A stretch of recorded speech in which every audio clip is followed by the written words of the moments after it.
Well, Rising Coco at Crayford will line up in the Kenston Ledger final on Saturday after what looked like a shock win on Saturday for you, Jim. 50-1 she was when she won. I mean, first question has to be, please tell me you had at least a fiver on.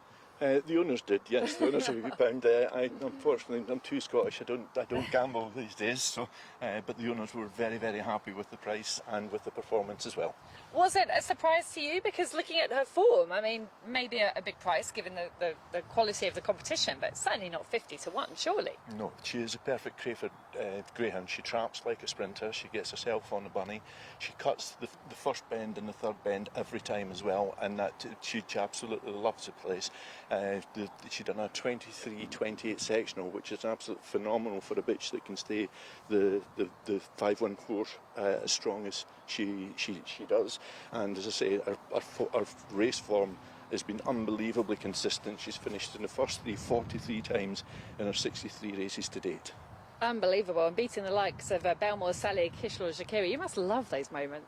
Well, it is a class act, and again, we're in beside him again in the final, and it is a class final. Mark's dog in 2, the St Ledger winner from Yarmouth, is an absolute flying machine.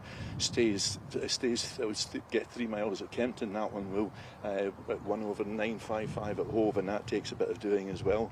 But Jimmy's dog, Belmore Sally as well, she is a class act. You look at the times that she's clocking, you look at her wins to run ratio, which is a fantastic job for Jimmy's kennels as well. So it's a top class race with top class greyhounds, and it will take a lot of winning.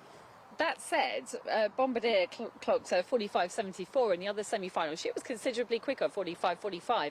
I guess what the viewers will want to know, was it a flash in the pan, or do you think she can repeat that next week? No, she's done similar sectionals to what she done the other day there again. And as I say, her style of running is getting on the bunny. Where she's got a weak point in the race, she goes from the traps fantastically well. She goes up to the first bend well, but she hits a flat spot from the first bend to the third bend. And if she can hold any of the competitors off at that point, then she's a strong running bitch again. So the one weak point in the race is her pace from 1 to 3.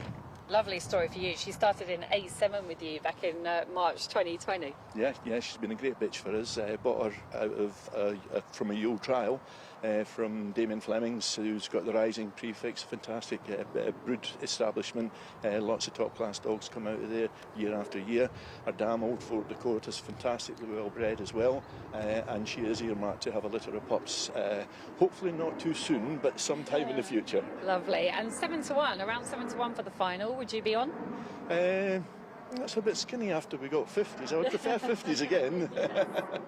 But certainly not without a chance. That was a terrific run last weekend, and yeah, she loves the track. So all the best to Rising Coco.